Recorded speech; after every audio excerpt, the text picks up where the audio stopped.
Hello students, चलिए आज हम लोग आज का अपना लेक्चर स्टार्ट करते हैं। आज के इस लेक्चर में हम लोग बहुत इंपॉर्टेंट टॉपिक पढ़ने जा रहे हैं, दैट इज एटॉमिक मास, परमाणु द्रव्यमान। भार संख्या हमने पढ़ा था, लेकिन ये थोड़ा डिफरेंट है वहां से। परमाणु भार संख्या और एटॉमिक मास में थोड़ा सा डिफरेंस होता है, कॉन्सेप्चुअल डिफरेंस है, आप उसको देखें। एटॉमिक मास, जैसा कि आपके सामने में हमने एक छोटा सा डेफिनेशन लिखा है एटॉमिक मास का, आप इसको जरा देख कर पढ़ें क्या है ये। तो लिखा हुआ atomic mass of an element is defined as a number which indicates how many times heavier is a atom of that element as compared with 1/12 of the mass of an atom of C12 यानी carbon 12। That means, इसका मतलब यह हुआ, ये बात कह रहा है क्या, ये कह रहा है कि एटॉमिक मास जो है आपका, यानी कि परमाणु द्रव्यमान है, एक संख्या है, एक क्या है, एक नंबर, एक संख्या है, जो क्या बताता है, जो बताता है, इंडिकेट्स, क्या बता रहा है, हाउ मेनी टाइम्स हैवियर, मतलब कि किसी एलिमेंट का, किसी तत्व का कोई परमाणु कार्बन 12 के एक परमाणु के, कार्बन 12 के एक परमाणु के 1/12 पार्ट के से कितना गुना ज्यादा भारी है, ये बताता है। क्या बताता है यह, कि कोई तत्व जो है हमारे पास, किसी तत्व की बात हम कर ले, उस तत्व का कोई परमाणु कार्बन 12 यानी कार्बन 12, एक आइसोटोप है कार्बन का। कार्बन क्या है, यह समस्थानिक है। कार्बन के दो समस्थानिक होते हैं, कौन कौन, एक होता है C12, एक होता है C14, और भी होते हैं, C13 भी होते हैं, बट बेसिकली हम जनरली इन दोनों की बात करते हैं। तो यह जो एक आइसोटोप है C12, इसके, इस कार्बन 12 के एक एटम का जो मास है, उस मास का क्या करना है हमको, 12th पार्ट कैलकुलेट करना है, और उस 12th पार्ट से कोई एटम कितना गुना ज्यादा भारी है, यही जो नंबर है वो क्या बताता है आपका, वही एटॉमिक मास के बारे में बताता है। क्लियर है? तो आप इसको डिफाइन कर सकते हैं, क्या कह सकते हैं कि परमाणु द्रव्यमान वह संख्या है जो यह बताता है कि वह परमाणु, किसी तत्व का एक परमाणु कार्बन 12 के एक परमाणु के भार के 12वें भाग से कितना गुना भारी है। मैं फिर से बोल रहा हूं, सुनना ध्यान से, क्या बोल रहा हूं। कह रहा है परमाणु द्रव्यमान वह संख्या है जो यह बताता है कि किसी तत्व का एक परमाणु कार्बन 12 के एक परमाणु के भार के 12वें भाग से कितना गुना भारी है। तो यही यह डेफिनेशन है आपका, थोड़ा सा पेचीदा, थोड़ा घुमा फिरा के डेफिनेशन है, बट आपको बहुत आसानी समझ में आने वाला है कि आपको करना क्या है। सिंपली तो कार्बन 12 के एक एटम का मास कैलकुलेट कर लीजिए और उसको 12 से भाग दे दीजिए। 12 से क्या करना है, डिवाइड कर देना है। वह जो आपके पास नंबर आने वाला है, उस नंबर से कोई एलिमेंट कितना ज्यादा हैवियर है, कितना ज्यादा भारी है, यही नंबर क्या बताने वाला है बाबू, यही नंबर आपको बताने वाला है क्या, एटॉमिक मास के बारे में बताने वाला है।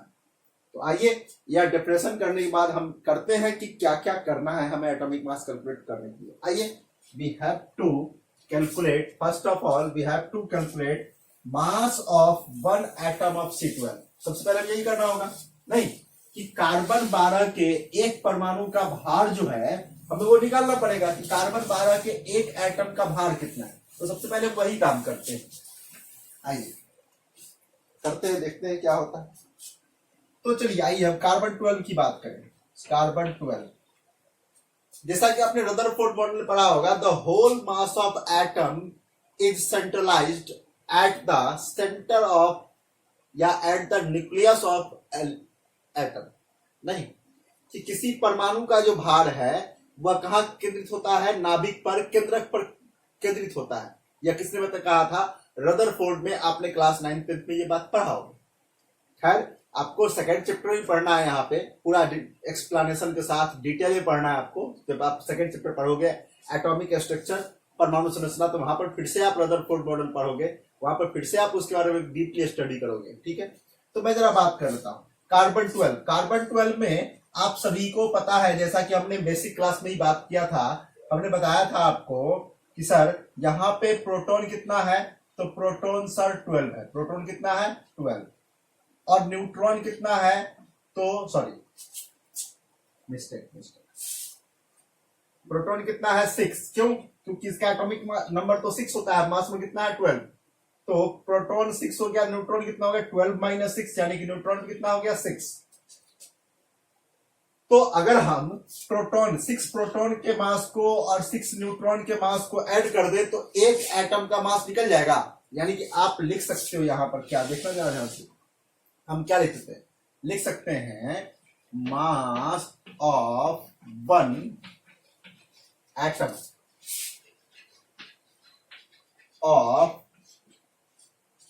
C12 is equal to 6 multiplied by mass of proton plus 6 multiplied by mass of neutron। बोलो को डाउट नहीं होना चाहिए डाउट।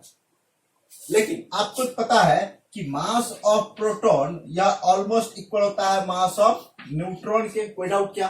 पहले ही हम बात कर चुके हैं कि प्रोटॉन और न्यूट्रॉन का मास ऑलमोस्ट सेम होता है। यानी कि हम यहां पर ये काम तो कर सकते हैं, हम लिख सकते हैं इसको कि सर 6 कॉमन लेंगे, ये हो जाएगा mass of proton plus mass of neutron, और दोनों का मास चूंकि सेम होता है तो हम लिख सकते हैं 6 multiplied by 2 into mass of proton या मास ऑफ न्यूट्रॉन।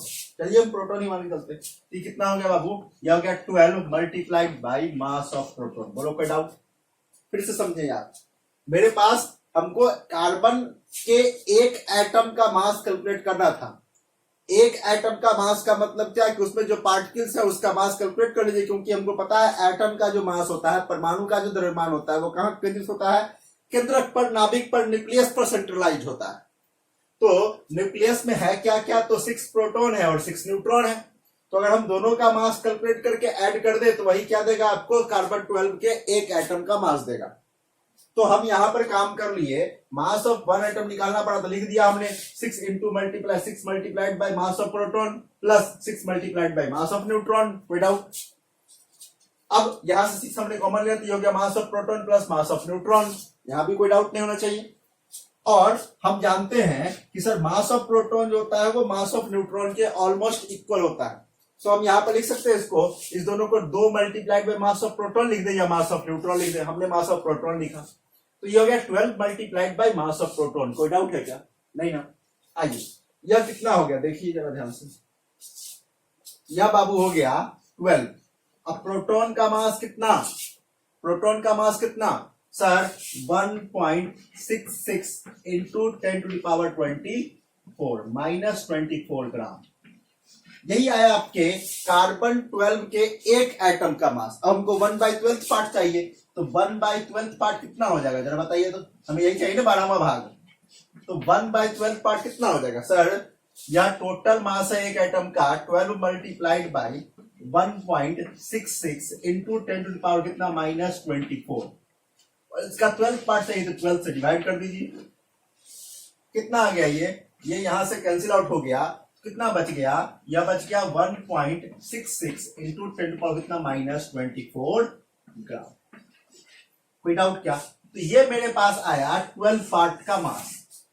नहीं, कार्बन 12 के 12th पास का पार्ट का मास कितना आ गया? 1.66 multiplied by 10 power 20 minus 24 gram. That means कि आप ये भी कह सकते हो कि किसके बराबर है सर? तो यह है मास ऑफ प्रोटॉन के बराबर। किसके बराबर है? मास ऑफ प्रोटॉन के बराबर। तो ये बातें हम कह सकते हैं कि यह प्रोटॉन के मास के क्या हो गया? बराबर हो गया। तो आइए हम यहां से कुछ और भी बातें कर सकते हैं।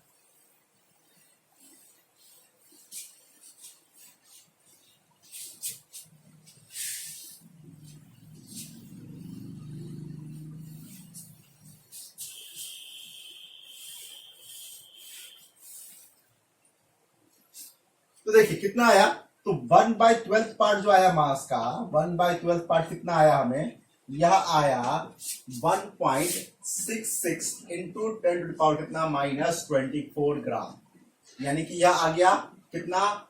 मास ऑफ प्रोटॉन के बराबर। और इसको एक टर्म दिया जाता है, इसी को हम क्या कहते हैं पता है बाबू, इसी को कहते हैं हम लोग, यह कितना होगा, यह 1 AMU के बराबर होगा।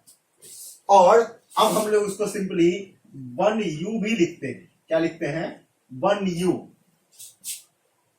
तो ये जो आपके पास आ रहा है, यानी कि आपसे पूछा जाए 1 AMU का क्या मतलब, तो 1 AMU इक्वल टू आप इसको 1U भी कह सकते हो। और यह कितना होगा? यह होगा 1.66 10 टू द पावर कितना, -24 ग्राम। या आप लिख सकते हो यह किसके बराबर होगा? मास ऑफ प्रोटॉन के बराबर होगा।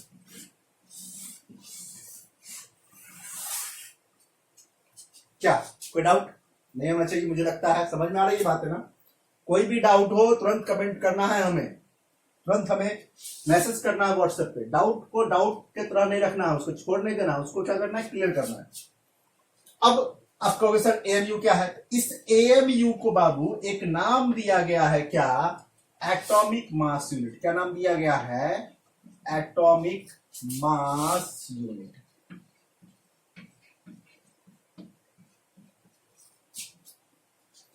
ठीक है, इसी को क्या नाम दिया गया है? एटॉमिक मास यूनिट, परमाणु द्रव्यमान इकाई। तो यह इकाई है। अब जैसे आप सोचिए कि सर इसका यूज कैसे हम करते हैं, तो आपको अगर याद हो तो आप देखते होंगे कि सर सोडियम का अगर हम लिखते हैं कहीं पर, कहते हैं परमाणु भार कितना है, तो हम लोग जनरली कहते हैं सर 23। बट यह 23 है क्या? यह 23 AMU होता है। कितना होता है? 23 AMU। यह एक्चुअली भी यह इसका एटॉमिक मास है 23 AMU, जिसका मतलब क्या होगा, यानी कि हम कह सकते हैं सर कि एटॉमिक मास ऑफ सोडियम जो होगा, एटॉमिक मास ऑफ सोडियम, यह कितना होगा? यह कितना होगा? तो यह सर होगा कितना सर? 23 आप मल्टीप्लाइड बाई 1.66 कितना, -24 ग्राम। अब देखिए यही AMU है ना, और इससे कितना गुना भारी हो गया? यह 23 गुना भारी हो गया। 23 टाइम्स हेवियर है सोडियम कार्बन एटम्स के एक एटम के मास के 1/12 पार्ट से। इसलिए हम लोग कहते हैं कि एटॉमिक वेट सोडियम कितना होता है? 23। बोलो बात समझ में आ रहा है? या मान लीजिए हम और भी एग्जांपल है, हम लिखते हैं ऑक्सीजन का होता है सर 8 और 16। तो यह 16 एक्चुअली में होता क्या है? या 16 में एक्चुअली में 16 AMU होता है। और इसका मतलब फिर कितना होगा? फिर मतलब उतना ही sir, 16 multiplied by 1.66 10 to power कितना, -24 ग्राम। इतना उसका एटॉमिक मास हुआ। 16 मल्टीप्लाइड बाई 1.66 इंटू 10 पावर कितना, -24 ग्राम। इतना इसका क्या हो गया? एक्चुअल एटॉमिक मास हो गया। और यह कितना होगा तब? तो यह कितना गुना भारी हो गया? इस कार्बन 12 के एक एटम के पास कितना गुना भारी हो गया? यह 16 टाइम्स भारी हो गया, 16 गुना ज्यादा भारी हो गया। इसलिए ऑक्सीजन का एटॉमिक वेट हम लोग कितना मानते हैं? 16 मानते हैं। बोलो डाउट क्लियर हुआ? एटॉमिक वेट का कॉन्सेप्ट क्लियर हो गया होगा हमको लगता है। तो यही है आपके एटॉमिक वेट का कॉन्सेप्ट। अब हम इस पर कुछ और भी बातें करते हैं, जरा देखना, बहुत इंटरेस्टिंग बातें आने वाली।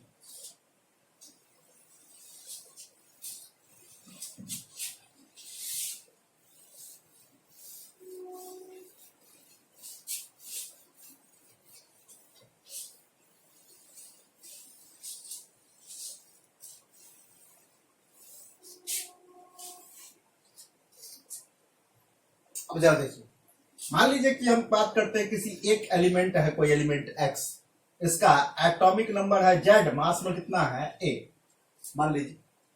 तो अगर हमसे पूछा जाए कि atomic weight of one atom, क्या पूछा जाए?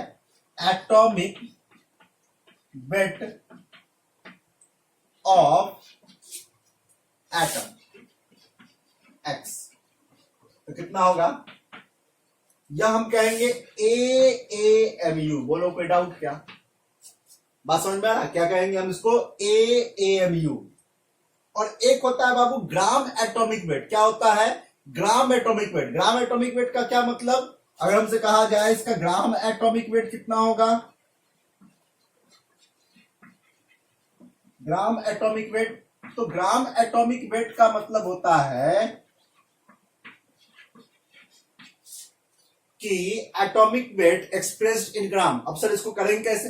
तो कुछ नहीं करना है आपको क्या करना है, ग्राम एटॉमिक वेट निकालने के लिए एक्चुअली में यह कितना होता है, ग्राम एटॉमिक वेट का मतलब होता है बाबू एक मोल एटम का मास। कितना मास, यानी कि हम पहले वही निकाल के आपको दिखा दें, एक मोल एटम का मास कितना होता है। तो यही हमको पूछा जाए कि वेट ऑफ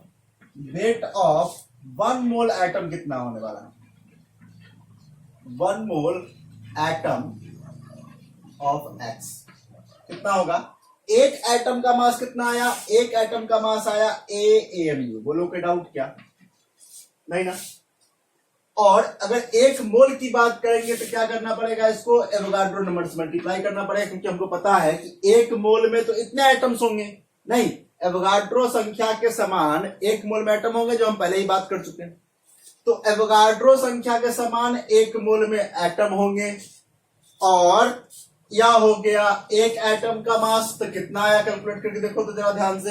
यह आ गया sir A multiplied by 1.66 into 10 to the power -24 gram. और एवोगाड्रो नंबर कितना होता है 6.0222 इंटू 10 पर कितना 23। आप जब कैलकुलेट करोगे तो यह तो इतना आएगा, और इसका मल्टीप्लिकेशन ऑलमोस्ट 10 आएगा। कितना आएगा, ऑलमोस्ट 10। तो 10 मल्टीप्लाइड बाय 10 पावर कितना -24 इंटू 10 पर कितना 23, इतना ग्राम हो गया। अब देखो तो यह 10 पावर, यह 10 है तो पावर 1 तो 23 और 1 24, तो प्लस में भी 24 माइनस में भी 24, तो यह भी कैंसिल, यह भी कैंसिल, यह भी कैंसिल हो गया। तो बचा कितना आपके पास 1 ग्राम। देखो तो बहुत इंपॉर्टेंट बात सामने आया ना। क्या आया सामने में कि अगर एक एटम का मास पूछा जाए तो AAMU, नहीं एक एटम का मास पूछा जाए तो AAMU, और एक मोल एटम का मास पूछा जाए तो 1 ग्राम।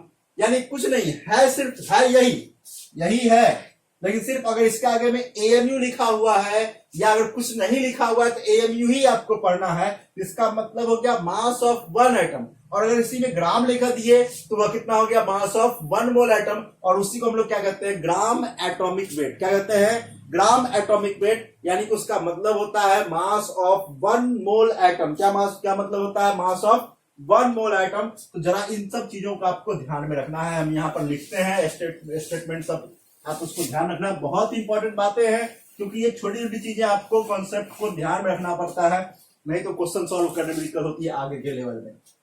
तो हम यहाँ पर लिखते हैं, इसी एलिमेंट को एक्सप्रेस करते हैं कि अगर AMU लिख दिया गया, इसका मतलब क्या, यह होगा mass of 1 atom, mass of 1 atom of x. कोई डाउट नहीं होना चाहिए। दूसरा आपके पास है बाबू, दूसरा आपको लिख दिया गया A ग्राम। क्या लिख दिया गया है, अगर A ग्राम, इसका मतलब क्या, इसका मतलब हो गया कि mass of 1 mole atom, mass of 1 mole atom of x, यानी कि एक्स एटम के 1 मोल एक्स एटम का भार हो गया यह। और इसी को हम लोग क्या नाम देते हैं, इसी को हम किस नाम से जानेंगे, इसी को हम लोग जानेंगे ग्राम एटॉमिक वेट के नाम से। कैसे नाम जानेंगे, gram atomic weight, gram atomic weight. ठीक है, इसी को क्या नाम देंगे हम लोग, ग्राम एटॉमिक वेट नाम देंगे। और यहीं से हम लोग नंबर ऑफ ग्राम आइटम निकालते हैं। यहीं से क्या करते हैं हम लोग, नंबर ऑफ ग्राम आइटम निकाल सकते हैं, यानी कि मोल निकाल सकते हैं, जो हम करते ही आए हैं। Given mass upon molar mass, यानी कि A बट्टा जो भी मास दिया रहेगा उसमें क्या करना है, मोलर मास से डिवाइड कर देना है। तो ये हम लोग काम कर चुके हैं। यह जो टर्म है बउआ, इस टर्म को ध्यान रखना। क्या, तो या ग्राम एटॉमिक वेट या AMU ध्यान रखना, इस AMU को नहीं भूलना है। हाँ, अगर आगे में कुछ नहीं लिखा हुआ है तो आपको समझना है कि वह क्या लिखा हुआ है, AM। जैसे हम लिखते हैं ऑक्सीजन का, लिखते हैं सर 816, तो यहाँ पर कुछ नहीं लिखा हुआ है, इसका मतलब यह कितना है, यह 16 AMU है। लेकिन यही हम 16 ग्राम लिख देंगे तो यह कितना होगा, 1 मोल ऑक्सीजन परमाणु का भार होगा, 1 मोल ऑक्सीजन परमाणु का भार होगा। यही है आपका एटॉमिक मास का कॉन्सेप्ट जिसको आपको ध्यान में रखना है। अब कभी कभी आपको क्या करता है, स्पेसिफिक ग्रेविटी दे करके भी एटॉमिक मास कैलकुलेट करने के लिए कहता है। तो स्पेसिफिक ग्रेविटी अगर दे दे तो आप एटॉमिक वेट कैसे कैलकुलेट करोगे? तो एक लॉ आप ध्यान रखना, ड्यूलॉन्ग पेटिट्स लॉ, जिसके अकॉर्डिंग आपको काम बन जाएगा आपका। देखिए, चलिए, तो वो तो हो गया एएमयू और ग्राम के हेल्प से। अब आप एक और काम कर सकते हो, एक लॉ हम लोग यहां पर बात करते हैं, उसके लॉ से भी एक लॉ है बाबू, ड्यूलॉन्ग पेटिट्स लॉ। ड्यूलॉन्ग पेटिट्स लॉ, इसके हेल्प से भी आप क्या कर सकते हो, आप इसके हेल्प से भी निकाल सकते हो क्या, स्पेसिफिक हीट यहां पर दिया रहेगा आपको, और वहां से आप क्या कर सकते हो, एटॉमिक वेट कैलकुलेट कर सकते हो। कहते हैं एटॉमिक वेट यानी कि एटॉमिक मास जो होता है, एटॉमिक मास इक्वल टू होता है बउआ 6.4 डिवाइडेड बाई स्पेसिफिक हीट। कितना होता है? Specific heat. स्पेसिफिक हीट अगर आपको दिया रहे, विशिष्ट उष्मा दी रहे किसी तत्व की, तो आप वहां से विशिष्ट उष्मा के सहायता से भी क्या कर सकते हो, एटॉमिक मास को कैलकुलेट कर सकते हो। ये ड्यूलॉन्ग का पेटिट्स लॉ कहता है। एक बात और फिर ध्यान रखना, दूसरा बात, कि अगर हम गैस की बात करें, फॉर गैस, अगर हम गैसेस की बात करते हैं, तो गैस का जो मॉलिक्यूलर मास होता है, जो मॉलिक्यूलर मास होता है, मॉलिक्यूलर मास जो होता है, यह कितना होता है बाबू? मॉलिक्यूलर मास होता है 2 गुने वेपर डेंसिटी। कितना होता है? 2 गुने वेपर डेंसिटी। कभी कभी आपको क्या करेगा, कभी कभी आपको विशिष्ट घनत्व दे देगा या वाष्प घनत्व दे देगा। तो अगर किसी गैस का आपको क्या किया जाए, वाष्प घनत्व दे दिया जाए, तब भी आप वहां से उसका मॉलिक्यूलर मास कैलकुलेट कर सकते हो। तो ये 2 फॉर्मूला एक्स्ट्रा ध्यान रखना, एक तो एटॉमिक वेट निकालने का और दूसरा मॉलिक्यूलर मास निकालने का। यह सिर्फ गैस के लिए काम आएगा। अगर गैस की बात की जाए तो गैस का वेपर डेंसिटी आपको दिया रहेगा, यानी कि वाष्प घनत्व दिया रहेगा, और वाष्प घनत्व के हेल्प से आप क्या कर सकते हो, उसका मॉलिक्यूलर मास कैलकुलेट कर सकते हो। तो ये है आपके पास ड्यूलॉन्ग पेटिट्स लॉ के हेल्प से, या फिर आप गैस के लिए इस फॉर्मूला के हेल्प से आप अलग अलग कंडीशन में एटॉमिक वेट और मॉलिक्यूलर वेट कैलकुलेट कर सकते हो। मॉलिक्यूलर वेट भी वही बात है, या एटॉमिक वेट हो गया किसी एलिमेंट के लिए उतना ही बात, और मॉलिक्यूलर वेट क्या होगा किसी कंपाउंड के लिए या किसी गैस के लिए, सब कुछ उतना ही होगा। नहीं, वहां पर हम एटम की बात करते हैं और मॉलिक्यूलर वेट में मॉलिक्यूल की बात करेंगे। तो सब कुछ सेम है, सिर्फ आपको क्या करना है, इस कॉन्सेप्ट को ध्यान में रखना है। कोई डाउट? मुझे नहीं लगता कोई डाउट होना चाहिए। अब हम लोग एक तो वर्बली हमने क्या किया है, मोल का छोटा सा एग्जांपल हमने देख लिया है। अब इस मोल का एप्लीकेशन कैसे कैसे करना है वो हमें जानना है। तो ये जो आज का आपका क्लास था, इस क्लास को कहीं भूलना मत बाबू, क्योंकि यह क्लास बहुत इंपॉर्टेंट था आपके लिए। इसको ध्यान में रखना है, और फिर हम लोग नेक्स्ट क्लास में आगे की बात करेंगे। ठीक है? Okay, thank you.